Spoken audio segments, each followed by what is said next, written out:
Bismillahirrahmanirrahim. Assalamualaikum warahmatullahi wabarakatuh. Yang terhormat Bapak Budiman MHI selaku dosen pembimbing Ulumul Al-Quran. Sebelumnya, perkenalkan nama saya Rizka Andini dari NIM 2020-203-874-30048 dari Prodi Hukum Keluarga Islam. Saya akan menjelaskan materi tentang pengertian muhkam dan mutasyabi. Kata muhkam merupakan isim ma'ful dari ahkama yang secara harfiah semakna dengan atqana atau mutkan, yang berarti kuat dan dikuatkan. Selain itu, muhkam secara bahasa juga berarti wadhi jelas, sedangkan mutasyabi adalah isim fa'il tasyabaha yang semakna dengan mumatshala, yang berarti serupa, samar-samar atau tidak jelas. Menurut M. Quraisy Shihab, kata mutasyabi terambil dari kata syabiha yang bermakna serupa. Bila ada sesuatu yang serupa dengan yang lain, ia mutasyabi, yaitu keserupaan dalam mutunya sehingga sangat sulit membedakannya. Berdasarkan makna harfiah di atas, makna muhkam secara istilah dapat diartikan dengan ayat-ayat Al-Quran yang jelas maknanya. Ia tidak mempunyai kemungkinan bahkan makna lain selain makna yang jelas itu, sedangkan mutasyabih berarti ayat Al-Quran yang belum jelas maknanya. Ia mempunyai beberapa kemungkinan makna yang tidak pasti, mana di antara makna-makna itu yang mesti digunakan dalam menafsirkan ayat yang bersangkutan. Ada beberapa pengertian yang dikemukakan oleh tafsir mengenai muhkam dan mutasyabih. Itu ayat-ayat muhkam adalah ayat yang maksudnya dapat diketahui dengan gamblang, baik melalui takwil metafora atau tidak, sedangkan ayat-ayat mutasyabih adalah ayat yang dimaksudnya hanya dapat diketahui seperti kedatangan hari kiamat, keluarnya dajjal, dan huruf-huruf muqatta'ah. Definisi ini dikemukakan oleh Ahlus Sunnah wal Jamaah. Ayat-ayat muhkam adalah ayat yang maknanya jelas, sedangkan ayat-ayat mutasyabih sebaliknya. Ayat-ayat muhkam adalah ayat yang maknanya dapat dipahami akal seperti bilangan rakaat sholat, khususnya bulan Ramadan untuk pelaksanaan puasa wajib. Sedangkan ayat-ayat mutasyabih sebaliknya. Pendapat ini dikemukakan oleh Al-Wardi. Ayat-ayat muhkam adalah ayat-ayat dapat berdiri sendiri dalam pemaknaannya, sedangkan ayat-ayat mutasyabih adalah ayat yang bergantung pada ayat lain. Ayat-ayat muhkam adalah ayat yang dimaksud segera dapat diketahui tanpa penakwilan, sedangkan ayat-ayat mutasyabih ayat yang dapat mengetahui maksudnya memerlukan penakwilan. Ibnu Abi Hatim mengatakan bahwa Ikramah, Qatadah, dan selain keduanya mengatakan bahwa ayat-ayat muhkam adalah ayat yang harus diimani dan diamalkan. Ibnu Abi Hatim mengeluarkan riwayat dari Ali bin Abi Thalib dari Ibnu Abbas yang mengatakan bahwa ayat-ayat muhkam adalah ayat yang menghapus nasik berbicara mengenai hal haram, ketentuan-ketentuan hudud, kewajiban-kewajiban fardu, serta yang harus diimani dan diamalkan. Adapun ayat-ayat mutasyabih adalah ayat yang dihapus atau mansukh.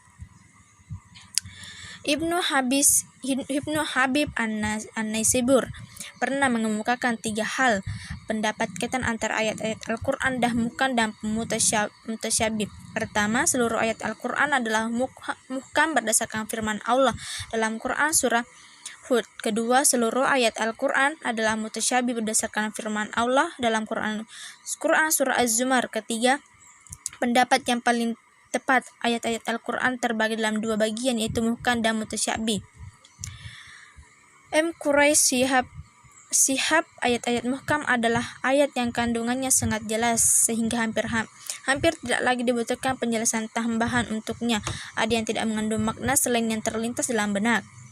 Sedangkan ayat mutasyabih merupakan kumpulan ayat-ayat yang terdapat di dalam Al-Quran yang masih belum jelas maksudnya. Tidak jelasannya dikarenakan ayat mutasyabih bersifat atau global. Dia membutuhkan rincian lebih lanjut, juga bersifat muawwal, sehingga untuk memahaminya, menurut M.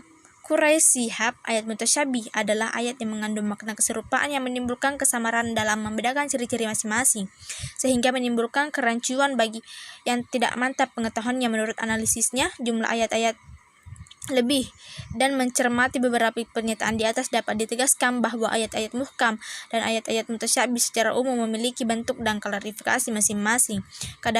Kadar M. Yus dapat mengutip pendapat As-Sibak dalam kitabnya berjudul Lamhat fi Ulumi Al-Quran, menyatakan bahwa ayat-ayat muhkam dapat diklarifikasi Pertama, ayat-ayat sangat jelas maksudnya sehingga orang biasa pun dapat mengetahui maknanya, seperti firman Allah dalam Quran surah Al-Baqarah ayat 183.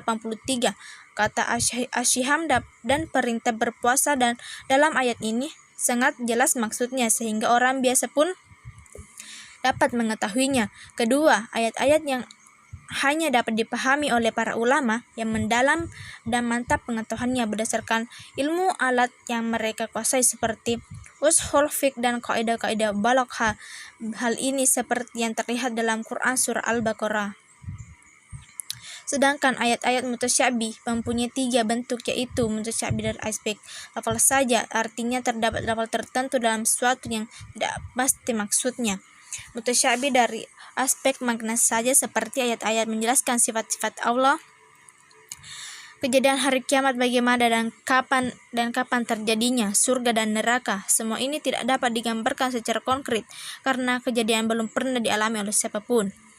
Mutasyabih dari aspek lafal saja, artinya terdapat lafal tertentu dalam suatu ayat yang tidak pasti maksudnya disebabkan oleh mutasyabih karena asing qaribnya suatu lafal atau jarang digunakannya. Misalnya kata aban dari firman Allah pada Quran surah Abasa. Mutasyabih disebabkan oleh gandanya makna suatu lafal mustarak, seperti kata guru dalam firman Allah dalam Quran surah Al-Baqarah. Mutasyabih karena asing garibnya suatu lafal atau jarang digunakan. Misalnya kata aban dalam firman Allah pada Quran surah Abasa.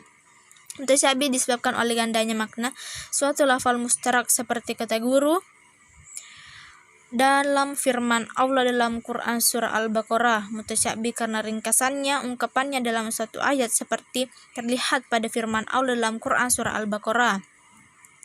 Mutasyabih dari aspek lafal dan makna. Hal ini mencakup beberapa segi, yaitu dari segi kuantitas seperti amun atau umum, dalam khas khusus. Jadi lafal-lafal umum yang terdapat dalam suatu ayat termasuk ayat mutasyabih, sebab ini mengandung ketidakjelasan makna apabila ia diberlakukan secara umum atau ditaksir oleh ayat lain. Dari segi kuantitas seperti wajib dan sunnah, pada dasarnya perintah ini menunjukkan kepada wajib, seperti yang ditunjukkan oleh kaidah ashul fil amri il wujubi. Tapi tidaklah semua atau pemerintah itu menunjukkan makna wajib. Demikian presentase dari saya. Assalamualaikum warahmatullahi wabarakatuh.